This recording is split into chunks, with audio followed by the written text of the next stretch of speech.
What's up guys, Assalamualaikum dan salam sejahtera kepada korang semua yang sudi menonton Saja Sembang. Dan video kali ini, episod kali ini tanpa diedit.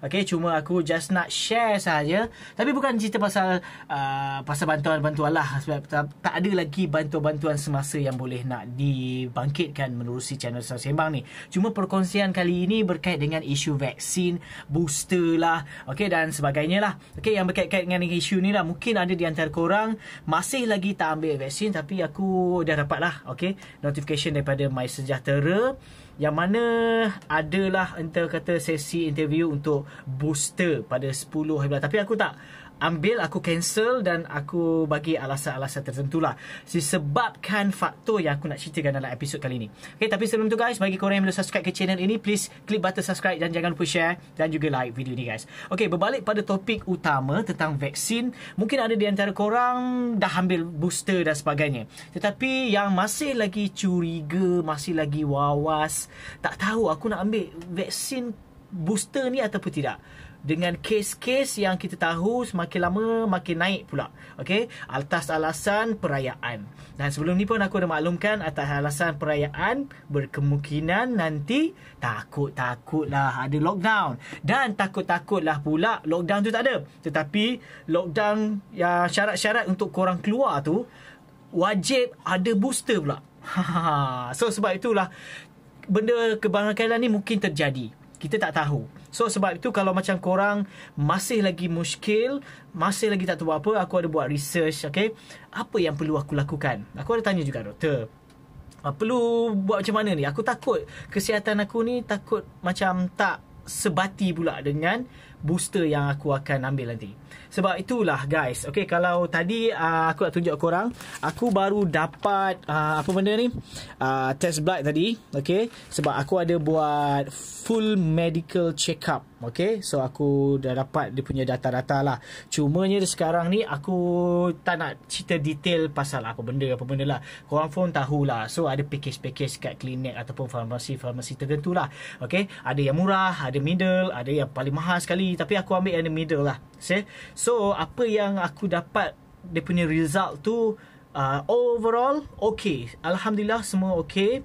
Dari segi darah merah, darah putih, tahap gula, lepas itu aku punya tulang, aku punya apa lagi ya, gout, aku punya urine, aku punya dan macam-macam lah. Okay, so everything semuanya okay kecuali beberapa perkara lah. Okay, dan beberapa perkara ni dia melibatkan faktor sistem yang amat penting dalam badan kita. Okay, kalau kita tengok sini, aku tak tahulah kalau macam korang ni doktor ke ataupun tidak, tapi kalau sekiranya korang doktor, mesti korang tahu pasal inilah, sebab ini pun hasil daripada doktor punya penjelasan yang aku nak share dengan korang lah. Okay, dia panggil CRP keradangan. So kalau kau tengok sini kan, okay, 3.0 mg/L ni increased risk, okay, keradangan ni, maksudnya number ini lagi tinggi daripada ni, maksudnya risiko tinggi, dan aku punya ni tinggi guys. Okay, so persoalannya kenapa aku nak cerita pasal ni? Sebab apa yang aku nak bagi tahu kat korang, waktu aku buat benda ni dan waktu aku terima penjelasan daripada pihak doktor sendiri, aku make sure first, sekarang ni isu macam-macam. Ada yang orang kata KKM tak kaitkan dengan isu orang kata vaksin ini dengan perkara-perkara sampingan yang kita akan hadapi, kesan-kesan sampingan yang kita akan hadapi. Contohnya kematian, contohnya kesihatan kita, ada sakit situ, sakit sini dan sebagainya. Nanti KKM akan jadikan penyakit kita yang sedia ada itu adalah sebab faktor utama. Faktor utama kita dapat macam tu, bukan disebabkan vaksin. Sebab itulah aku nak tunjuk ke korang kenapa aku cancel, sebab aku masih lagi tak dapat result dia. Okay, sebab aku tak tahu result dia, kata minggu ni, lepas tu tukar pula minggu depan lah dan sebagainya. So sebab itu aku cancel immediately. Aku takut nanti tak kena lah. Tapi sebenarnya aku saja je masih lagi curiga guys. Okay, tapi tak apa.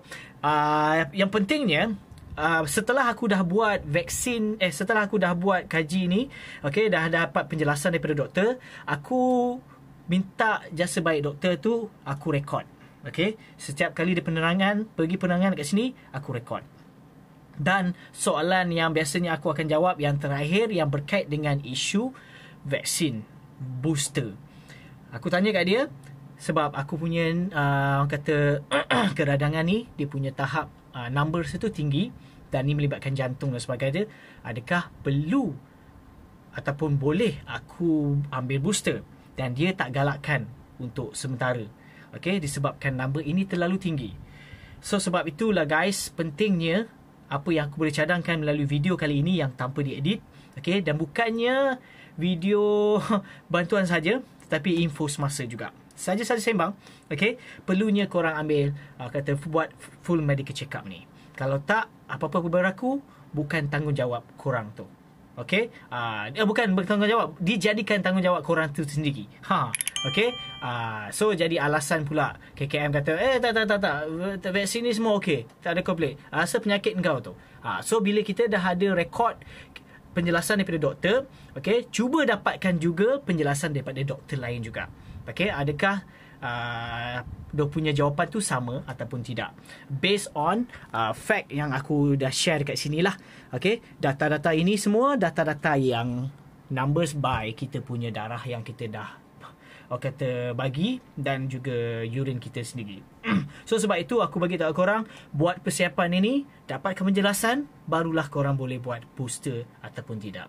So sekarang ni, buat masa ni, apa yang Dr. Shaw dengan aku, jangan dulu, okay, cumanya ambil, orang kata jaga kesihatan, dan ada ambil obat tertentulah, okay, suplemen tertentu untuk reducekan number tersebut, untuk menjadi 1.0 ke bawah.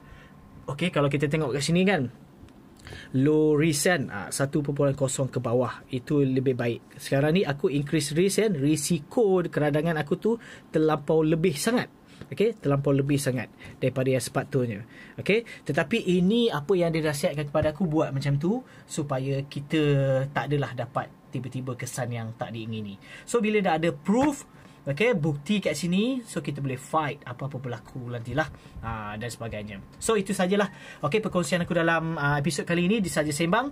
So bagi korang yang orang kata rasa macam pendapat aku ni tak okay dengan korang, just komen saja di ruang komen di bawah. So sekiranya korang doktor kat luar sana, okay, ini bukannya perkara yang aku nak menjadikan batu api, cumanya langkah, okay, yang kita boleh ambil, okay, untuk kita fight, okay, dan kita boleh save.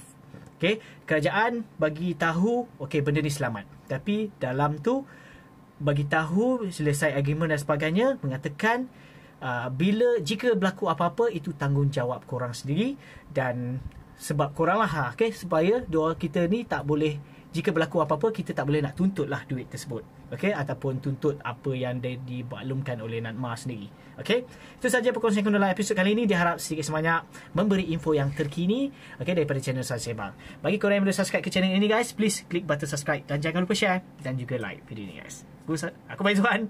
Assalamualaikum.